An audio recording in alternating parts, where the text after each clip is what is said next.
Hey, what's going on, guys? Welcome to the channel. This Saturday is UFC 287, Alex Pereira versus Israel Adesanya 2. And this card is just stacked from top to bottom with incredible fights.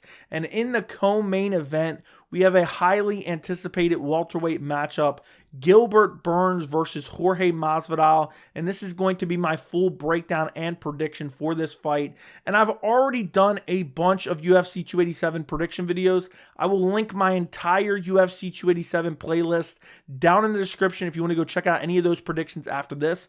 But this is a fight between Burns and Masvidal that is massively important to the division because you have Jorge Masvidal, who's the biggest star in the welterweight division, but he's on a 3-fight losing streak. He's had 2 title shots. He's lost to Kamaru Usman twice, won in absolute brutal fashion. We'll talk about those fights in a minute. But he's on a 3-fight losing streak. If he loses to Gilbert Burns, it's basically the end of Jorge Masvidal. And he's even said recently, if I lose to Gilbert Burns, I might as well just retire. Now, I don't know if he'll actually do that, but there's a chance this could be the end of Jorge Masvidal if he loses to Gilbert Burns. But on the other side of the coin, you have what's the next welterweight title fight that's probably going to happen? Leon Edwards versus Colby Covington. If Jorge Masvidal wins this fight against Gilbert Burns, he has a win over a top 5 opponent, and he has a backstory to sell a pay-per-view fight with both Leon Edwards and Colby Covington. If Leon Edwards beats Colby Covington, Leon Edwards already wants the Jorge Masvidal fight. He wants to avenge that 2019 backstage altercation between the two. And he's been wanting the Jorge Masvidal fight for years. And he even said, I want to wait and see what happens in this fight before you book the Colby Covington fight. So there's actually a chance. I don't really think it's super likely. But if Jorge Masvidal goes out there and gets, let's say he gets a 6-second flying knee KO over Gilbert Burns, I think the UFC might let Jorge skip in front of Colby, who just beat him, to get a title fight against Leon Edwards, because this is not a meritocracy. Unfortunately, it would be completely undeserved, completely disgusting, but I wouldn't doubt it with the UFC, especially with someone with the star power of Jorge Masvidal. So it's crazy that Jorge Masvidal could be on the cusp of a title shot, but he also could be on the cusp of retirement. I think ultimately, if Masvidal wins this fight, he'll probably be next in line for a title fight. And I could even see them doing Colby Covington versus Masvidal too, if Colby Covington beats Leon Edwards. So it's a massive fight for Masvidal. For Gilbert Burns, this is a fight that he's been wanting for a while. He's been calling out Jorge Masvidal left and right. He wanted to fight him in January. Jorge Masvidal was too busy pretending to be a politician, Congressman Masvidal basically, and turning down the fight with Gilbert. Gilbert took a fight with Neil Magny, absolutely destroyed him, and now we're here. And we're getting this massive fight, and I think this is a super compelling fight. I think a lot of people are counting out Masvidal a little bit too much. We'll talk about that later in the video. But I think this is a competitive fight. I think it's an interesting fight. And I think this is a high-level fight. I think Jorge Masvidal is on the decline, but I still think he is a very good fighter. Look at the level of opposition that he's faced. The level of competition that he's faced. Kamaru Usman and Colby Covington in his last 3 fights. That is a very tough strength of schedule. So Gilbert Burns is kind of a step back for him at this point. You know, say what you will, maybe Gilbert Burns could beat Colby. But stylistically, Colby Covington was a nightmare matchup for Jorge Masvidal. So I am dying to see this fight. I'm super excited for this fight. And for Gilbert Burns also, if he gets a win over the biggest star in the division, Jorge Masvidal, he puts himself in a good position where he could be 1 or 2 fights away from a welterweight title shot. Leon Edwards just took the belt off Kamaru Usman, and Gilbert Burns has never fought Leon Edwards. He fought Kamaru Usman and got finished. So now it's kind of, you know, the division is wide open now with a new champion. And Gilbert Burns, with a win over Masvidal, he puts himself in a good spot within the welterweight division. So if you look at the tail of the tape for this fight, you have Burns is 21-5. Masvidal is 35-16. Burns is ranked number 5 and Masvidal ranked number 11 in the UFC official rankings. Burns is 36. Masvidal is 38. Burns is 5'10. Masvidal is 5'11. Burns has a 71-inch reach, and Masvidal has a 74-inch reach. So a 3-inch reach advantage for Masvidal and a 1-inch height advantage for Masvidal. If you look at Jorge Masvidal, he's been around forever. He's been fighting since 2003. He used to fight in Strikeforce. He made his UFC debut in April of 2013. And he's just fought the who's who in the UFC. And he's just been around forever. And he's been fighting tough competition for his entire UFC career. His last fight was at UFC 272 against Colby Covington. I actually picked Masvidal to win this fight. My early prediction was Colby Covington. I was confident in Colby Covington. Then I started watching some fight tape and I was like, I think Masvidal is going to catch him early in the fight and probably TKO him. But if he doesn't catch him and doesn't finish him early, I think Jorge will lose a decision. Ultimately, we saw what happened. He lost the decision. He just got out-grappled. And Colby Covington, he landed on the feet and he outstruck Masvidal on the feet, but it was because of the threat of the takedown. Masvidal just couldn't deal with the pressure and pace of Colby Covington. The fight before that, he got a title shot against Kamaru Usman, got brutally KO'd in the second round. He was looking all right in the first round. He lost the first round, but he was looking all right. He was defending some takedowns, having a little bit of success. Second round, he gets caught with a massive right hand and slept, and that was because of the threat of the takedown. Masvidal, we can all agree, is a better striker than Kamaru Usman. But because of the threat of the takedown, Kamaru Usman brutally KO'd him. The fight before that, he fought Kamaru Usman. This was on short notice. This was kind of why he got the Kamaru Usman rematch. This was back in July of 2020. It was supposed to be Gilbert Burns. It was originally supposed to be Masvidal. Masvidal had negotiating issues with the UFC, so they decided they were going with Gilbert Burns. Gilbert Burns pulled out because I think he was sick. Masvidal stepped in on like 2-3 weeks notice, got 50-45, got absolutely dominated in the grappling, really just had no success in that fight at all. And then before that is kind of when he became a star, because before that, he TKO'd Nate Diaz at UFC 244, and he was winning the entirety of this fight. And I know a lot of people were saying Nate was going to come back in the later rounds. I saw all I needed to see. I was there live. And Masvidal was going to win that fight, and it wasn't going to be good for Nate Diaz going forward. He was brutalizing him. He was bigger. He was stronger. He was more powerful, and Nate Diaz wasn't going to come back in that fight. The fight before that is when Jorge Masvidal became a star. Flying knee KO against Ben Askren, 5-second KO. Incredible win, and that's what propelled him to stardom. You know, he's been around forever. No one really cared about Jorge Masvidal. He landed that 5-second flying knee. It changed his entire career trajectory. And that's what kind of turned him into the star he is today. I know his star power is a little bit on the decline because of the 3 straight losses. But still, getting that Ben Askren KO was massive for his career. And then before that, he beat Darren Till, KO'd Darren Till in the second round. And this was a fight that Masvidal was coming back after a 2-year layoff, or like a little under 2-year layoff. And a lot of people thought, oh, Darren Till's easily going to win this fight. Masvidal went out there and KO'd him in the second round, landed a nasty shot, and just slept Darren Till. And then before that, you have losses to Stephen Wonderboy Thompson, one of the best strikers in the division. A loss to Damian Maia via split decision, but he just got out-grappled in that fight. And then you're literally getting back into talking about 2017, 2016. Really irrelevant fights at this point because Masvidal has leveled up over the past few years. And also I meant to mention in the beginning, 35 wins, 16 by knockout, 2 by submission, 17 by decision. Of his 16 losses, he's been knocked out twice, submitted twice, and lost via decision 12 times. You look at Gilbert Burns, 21 pro MMA wins, 6 by knockout, 9 by submission, and 6 by decision. Of his 5 losses, he's been knocked out twice and lost via decision 3 times. He comes in this fight on a 1-fight win streak. He's 2-2 in his last 4 fights. His last fight was against Neil Magny in January. Went out there, took him down, and easily found a triangle choke.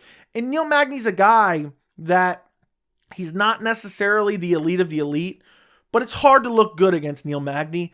And it's very rare that a guy like Neil Magny gets absolutely dominated. And that's exactly what Gilbert Burns did. He took him out there. He went out there, took him down, and dominated him on the ground and found the arm triangle. The fight before that, and this is why I respect Gilbert Burns so much, he's always willing to take the toughest fights. He took Khamzat Chimaev, who was outside of the top 10 at that point. He was in the top 15, I believe, like number 12 or number 13.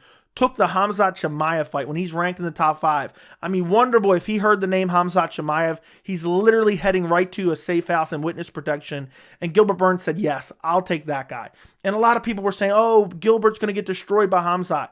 It was a super competitive fight. It was an amazing fight. Ultimately, he loses 29-28. He wins the second round. He hurt Khamzat Chimaev. It was an amazing fight. And he took on an absolute savage in Khamzat, who was much bigger than him as well. In this fight, he basically just got outstruck a little bit. I mean, it was so crazy. You could even make a debate that Gilbert Burns won the second and third round. But the first round, he got hurt. He got beat up, got out-grappled a little bit in that first round as well. But it was a very close fight. I thought Khamzat Chimaev won 2-3. I can't remember exactly. I think I gave round 2 to Gilbert Burns. But again, Khamzat Chimaev, an absolute savage, and we see how good he is now. The fight before that against Stephen Wonderboy Thompson basically just out-grappled him. Wonderboy Thompson doesn't want to fight anyone that has any takedowns anymore since the Gilbert Burns fight. And then the fight before that was against Kamaru Usman back in 2021. He almost beat Usman. A lot of people forget about that. He hurt Usman badly early, but Usman was able to recover, able to survive, and then come back and finish Gilbert Burns in the third round. The fight before that, he dominated Tyron Woodley. I believe he took this fight on short notice. Yeah, it was supposed to be Leon Edwards. It wasn't necessarily short notice because it got pushed back like a month, I believe. But he dominated Tyron Woodley, took him down, beat him up on the feet, controlled him on the ground. And Tyron Woodley was just coming off his title loss to Kamaru Usman, so that's a solid win. He has a TKO win over Damian Maia. Not the greatest. Maia was on the decline at the time, but he took that fight on short notice as well. And Gilbert Burns has kind of made a name for himself, just taking fights on short notice and just somehow pulling it out of the bag. And that's kind of what elevated him to the position he is in the welterweight division. And the thing I love about Gilbert Burns, he's willing to accept any fight. In the welterweight division, it's one of the worst divisions for, contenders not wanting to fight other contenders and just begging for title shots that are undeserved. Gilbert Burns is not that at all. He's always looking to fight a tough matchup and looking to get a big win. And the other thing I wanted to mention, so he got TKO'd by Kamaru Usman. This is a fight that a lot of people bring up. He lost to Dan Hooker back in July of 2018. Dan Hooker KO'd him in the first round. This was back when Gilbert Burns was at lightweight. So, I think he's changed a lot. He's gone up in weight class. The weight cut's not affecting his chin as much. But a lot of people mentioned that fight, so I wanted to mention it here in the breakdown. When I look at this matchup, I actually see a fight that is far more competitive than people think because Jorge Masvidal has underrated takedown defense. I know that sounds crazy because when he loses, he gets dominated in the grappling for the most part. But Masvidal actually has decent takedown defense. He's good early when he's fresh. And I wish this fight was 5 rounds. Unfortunately, it's 3 rounds. I wish it was 5 rounds. But he's very good when he's fresh. And the fact that he doesn't have to go 5 rounds is an advantage for Masvidal. The fact that it doesn't have to go 5 rounds is an advantage for Masvidal. If it was 5 rounds, that would favor Gilbert Burns significantly because I believe Burns has the better gas tank and also obviously he's going to be looking for the takedown. But I think Masvidal can pull off the upset. Gilbert Burns has been finished. He got finished by Kamaru Usman. He got hurt by Khamzat Chimaev. He took a lot of damage in the Khamzat Chimaev fight. And, going back to 2018, he got finished by Dan Hooker. But I do think the claims of Gilbert Burns being chinny are a little bit over-exaggerated. He got hurt against Khamzat Chimaev. He got hurt against Kamaru Usman. He got hurt against Dan Hooker. And it's not like this is happening fight after fight. It's not like he's a Marlon Moraes. It's not like he's a Cody Garbrandt where his chin's just completely gone. He got hurt by a Kamaru Usman jab that just caught him off guard. And, we've seen that happen to other fighters before. But Jorge Masvidal does have some of the best power in the division. So Jorge Masvidal can definitely win by KO. And I think as far as avenues to victory for both guys, I think Gilbert Burns can win via submission. I think he can win via KO. And I think he can win via decision. For Jorge Masvidal, I just really see him winning by KO.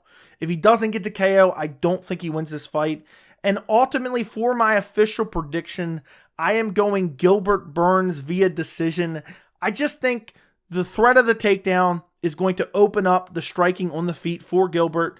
And I think he's also going to get some of those takedowns. I think Masvidal is going to do a good job defending him, but I think Gilbert Burns is going to press him against the fence, wear on him. Even if he has good takedown defense, it's just going to be that control time against the fence, landing shots in the clinch, similar to what he did to Wonderboy Thompson, just wearing on his gas tank and then eventually getting a takedown, controlling him for a bit, beating him up.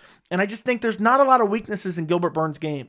He has great cardio. He has great striking. He has great jiu-jitsu and great submission game. But I just don't see Jorge Masvidal getting submitted. I think Gilbert Burns could pull it off, but it's been a long time since Jorge Masvidal has been submitted in his MMA career. I mean, we're going back all the way to 2005 since Jorge Masvidal was last submitted. He's never been submitted in the UFC. And I just don't think Gilbert Burns is going to be able to pull it off. We've seen Gilbert Burns in the past. When he fights some of the elite, he's not able to find the submission. I don't think he's going to find the submission against Jorge Masvidal unless he hurts him badly on the feet, then shoots in on a takedown, and then immediately locks up, a rear naked choke, gets his back, locks up a rear naked choke. Or if he hurts Masvidal so bad that Masvidal shoots in on a takedown and he snatches up a guillotine. So I really don't see that. Also, Masvidal, it's very rare he gets finished via KO. It had been a long time since he got KO'd or TKO'd. up until Kamaru Usman did it. And I don't think Gilbert has that level of power. So ultimately, what I think it's going to be is Gilbert Burns just cardio, just wearing on Jorge Masvidal up against the fence. The threat of the takedowns, opening up the shots on the feet. I think he's going to outstrike Jorge Masvidal on the feet, then immediately clinch as Masvidal is looking to return some big shots and land a knockout. And I just think the threat of the takedown, combined with the fact that I think Gilbert will get a couple takedowns, I see the first round being very competitive. I could even see Masvidal maybe stealing the first round. Maybe he rocks Gilbert Burns because I think Jorge Masvidal does have great power, but I just think ultimately the positional control combined with landing shots on the feet because of the threat of the grappling. Colby's not a better striker than Jorge Masvidal. He outstruck Masvidal because of the threat of the takedown and the constant pressure. And Gilbert Burns has a style like that as well. He can pressure you nonstop and he does not get tired. And also, Masvidal has to respect the power of Gilbert Burns too because he can sleep you. So there's just so many factors, and I think just Gilbert Burns is too well-rounded, and I just think Jorge Masvidal, his chink in his armor, has always been his defensive grappling. It's not as bad as people make it out to be, but Gilbert Burns is the elite of the elite at, offensive grappling, the jiu-jitsu, the clinch control, and I just think Masvidal is going to have a hard time contending with it, and unless he finds a takedown, or unless he finds a knockout, I just think he's going to get taken down. I think he's going to get beaten up. He may work his way back to his feet. Gilbert Burns is going to drag him right back to the ground, beat him up some more, and I think that Gilbert Burns will most likely win a 30-27 decision. Masvidal is just so hard to finish. I can't imagine Burns getting a finish over Masvidal, but he's on the decline. He got finished by Kamaru Usman 2 fights ago. He took a lot of damage in the Colby Covington fight, but not, it's not like he was significantly rocked. The only moment he had in the Colby Covington fight was when he clipped him with a big shot in the later rounds. But I just think Gilbert Burns is going to be too good in this fight, too well-rounded, and I think Masvidal just isn't going to be able to deal with the threat of the takedown, and Gilbert Burns will win this fight via decision. Let me know what you guys think down in the comments. Who are you picking, Gilbert Burns or Jorge Masvidal? Make sure to like the video if you enjoyed it. Don't forget to subscribe, and thank you so much for watching.